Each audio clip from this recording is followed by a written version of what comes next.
Magical robot tree. Jabalpur नामी एक गांव था।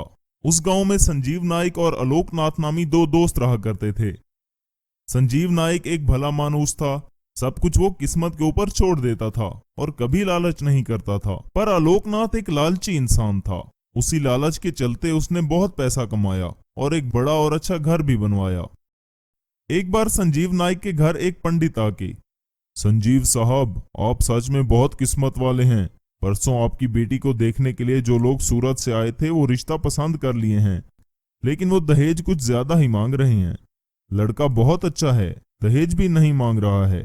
शादी होते ही लड़की को लेकर विदेश जाना चाहता है, लेकिन क्या करें, माँ बाप नहीं मान रहे। वो लोग 10 लाख रुपए मांग रहे हैं। मुझे जो बोलना था मैंने बोल दिया, बाकी आपकी मर्जी, कहकर वो चला गया। इतना पैसा कहां से बंदोबस्त करेगा, ये सोचकर संजीव नाइक बहुत परेशान था। तभी वो एक जंगल में आया। वो सोचते हुए एक पेड़ के पास आया। तभी वो पेड़ बोलने लगा, क्यों संजीव नाइक, उदास नजर आ रहे हो, क्या बात है? पेड़ क्या बात कर रहा है ये सोच रहे हो? मैं एक मायावी पेड़ हूं। इस जंगल के सभी पेड़ों में से मैं राजा हूं।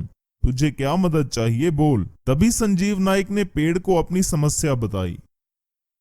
तभी पेड़ ने कहा, कुछ फिक्र मत करो संजीव नाइक, तुम इंसानों में दहेज लेने की गंदी आदत कब जाएगी पता नहीं चल रहा। मैं जैसा बोलता हूं वैसा ही कर। नदी के पानी से एक जग भरकर मुझे डालोगे तो जितना चाहे उतना पैसा मैं दूंगा। दिन में एक ही जग पानी डालना होगा। ज्यादा पैसों की लालच में आके ज्यादा पानी डालोगे तो मेरी जान भी जा सकती है। वैसे संजीव नाइक जग में पानी भरकर पेड़ को डालने लगा। तब पेड़ में रोबोट उगाए। उसमें कुछ रोबोट सोने के भी थे। पेड़ पर लगे एक सोने के रोबोट को संजीव नाइक ने तोड़कर नीचे उतारा। क्यों भाई संजीव नाइक, बाकी के रोबोट क्यों नहीं ले रहे हो? तू नहीं लेगा तो वो गायब हो जाएंगे, मालूम है। मुझे जितना जरूरत थे मैंने ले लिए। मुझे सोने की ज्यादा लालच नहीं है। तुम्हारा ये एहसान मैं जिंदगी भर नहीं भूलूंगा। बाद में सोने के रोबोट को बेचकर अपनी बेटी की शादी धूमधाम से की।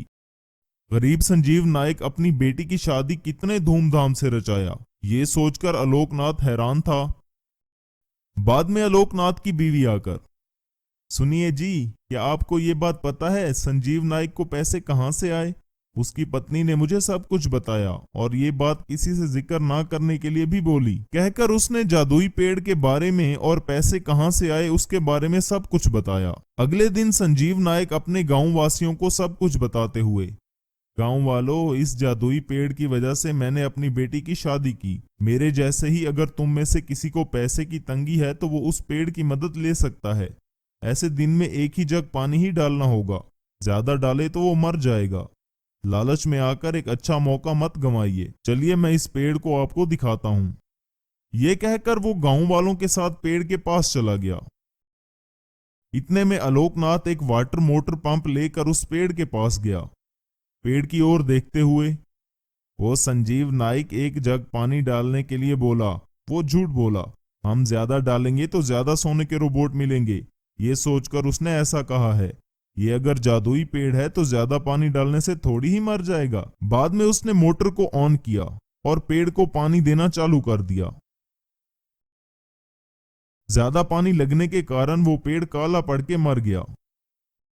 इतने में संजीव नाइक और गांव के लोग वहां आए और मरे हुए पेड़ को देखे। इतनी बड़ी गलती कर दी तूने आलोकनाथ। मेरी बेटी की शादी होने के बाद उस पेड़ की महिमा के बारे में तुम्हें और गांव वालों को बता के तुम लोगों की मदद करूंगा, मैंने ये सोचा था।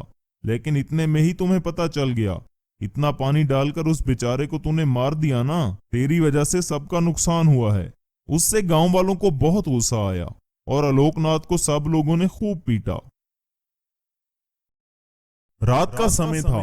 अंजलि कोई बुरा सपना देख रही थी। उसी बीच वो एकदम से चौंकर उठ जाती है और अपने बेटे शंकर के पास जाकर कहती है, बेटा शंकर, तुम ठीक तो हो ना? क्या हुआ माँ, फिर से कोई बुरा सपना देख लिया क्या? बचपन से आज तक आप ऐसे ही बुरे सपने देखती आई हो। आखिर इस सपने का क्या राज है माँ? बेटा अब तुम सो जाओ, कल सवेरे बात करते हैं। ऐसा कहकर अंजलि सोने चली गई। दूसरे दिन फिर से शंकर अपनी माँ से उस सपने के बारे में पूछने लगता है। तब अंजलि शंकर को कमरे के तय खाने में ले जाती है, जहां पर एक बड़ा सा बॉक्स रखा हुआ था। उस बॉक्स को देखते हुए अंजलि ने कहा, बेटा, इस बॉक्स में एक वाटरमेलन रोबोट है जो कि तुम्हारे पापा ने लोगों की मदद के लिए बनाया था। इस वाटरमेलन रोबोट के पीछे एक कंकाल राक्षस पड़ा है। इसी बात की वजह से मुझे रात को राक्षस के सपने आते हैं, जहां पर वो राक्षस तुम्हें मार रहा होता है। पर माँ, वो राक्षस कौन है और क्यों इस वाटरमेलन रोबोट के पीछे पड़ा है? वो कंकाल राक्षस किसी दूसरी दुनिया से आया है और वो वाटरमेलन रोबोट से दुनिया में राज करना चाहता है। माँ, आप घबराओ मत, मैं इस वाटरमेलन रोबोट की रक्षा करूंगा और बाद में यही वाटरमेलन रोबोट हम सबकी रक्षा करेगा। तभी शंकर वो बॉक्स लेकर बाहर आ जाता है। तभी मैजिकल वाटरमेलन ट्रक रोबोट में बदल गया। अचानक गांव के करीब खौफनाक कंकाल राक्षस प्रकट हुआ। वो एक ऐसा जादुई कंकाल राक्षस था जो अपने जादू से किसी भी इंसान का रूप धार सकता था। एक बार वो जादुई कंकाल राक्षस साइंटिस्ट का रूप धार कर गांव में घुस जाता है और वाटरमेलन रोबोट की तलाश करने लगता है। उस वक्त शंकर उस साइंटिस्ट के पास आता है और कहता है, मुझे पता लगा है कि आप एक साइंटिस्ट हो। दरअसल मेरे पास एक वाटरमेलन रोबोट है और मैं उसमें कुछ नए फीचर्स डालना चाहता हूँ। क्या आप इसमें मेरी कुछ मदद कर सकते हैं? शंकर की ये बात सुनकर साइंटिस्ट उसकी मदद करने को तैयार हो जाता है और कहता है, हाँ हाँ, क्यों नहीं, चलो अभी चलते हैं। कहाँ पर है तुम्हारा वाटरमेलन रोबोट? साइंटिस्ट के रूप में छुपा कंकाल राक्षस बहुत खुश हो जाता है और वो शंकर के साथ उसके घर आ जाता है। शंकर को इस साइंटिस्ट के साथ देखकर अंजलि को डर लगने लगता है और वो शंकर को अंदर बुलाकर कहती है, बेटा शंकर, मुझे डर लग रहा है, कुछ तो अनहोनी होने वाली है। तुम आखिर इस साइंटिस्ट को अपने घर क्यों लेकर आए? मुझे तो लग रहा है ये कोई राक्षस है। ये तुम कैसी बात कर रही हो माँ? हर किसी इंसान में तुम्हें वही राक्षस दिखाई दे रहा है। इस तरह इन दोनों की बातें चलती रहती हैं कि तभी साइंटिस्ट अपने असली रूप में वापस आ जाता है। वो एक जादुई कंकाल राक्षस बन जाता है। वो अंजलि और शंकर के पास आता है और जोर जोर से चिल्लाने लगता है। इस वजह से अंजलि डर के मारे बेहोश हो जाती है। शंकर अपनी माँ को जगाने की कोशिश करता है। तब वो जादुई कंकाल राक्षस कहता है, कहाँ पर है मेरा वाटरमेलन रोबोट? कितने दिनों से मैं उसे ढूंढ रहा हूँ, आज आखिरकार वो मुझे मिल ही गया। पर शंकर वाटरमेलन रोबोट के बारे में कुछ नहीं कहता। इस वजह से जादुई कंकाल राक्षस को गुस्सा आ जाता है और वो शंकर के घर को तोड़ने लगता है।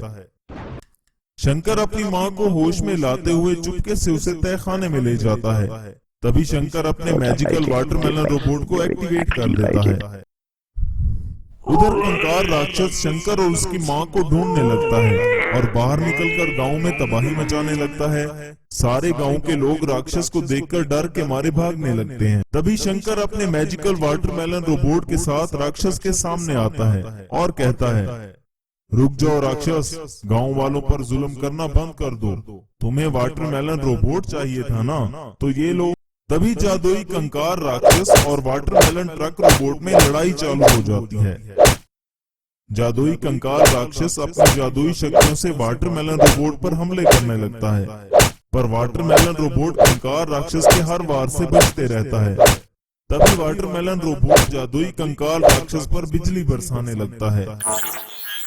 काफी देर बिजली बरसाने के बाद जादुई कंकाल राक्षस वहीं पर खत्म हो जाता है। तब शंकर कहता है, वेल डन वाटरमेलन रोबोट, तुम बहुत बहादुरी से लड़े हो। आज से इस गांव की रक्षा की जिम्मेदारी तुम्हारी, ताकि कोई भी और राक्षस इस तरह गांव का नुकसान न कर सके। उस दिन से वाटरमेलन रोबोट गांव की रक्षा के लिए हमेशा के लिए तैनात हो गया।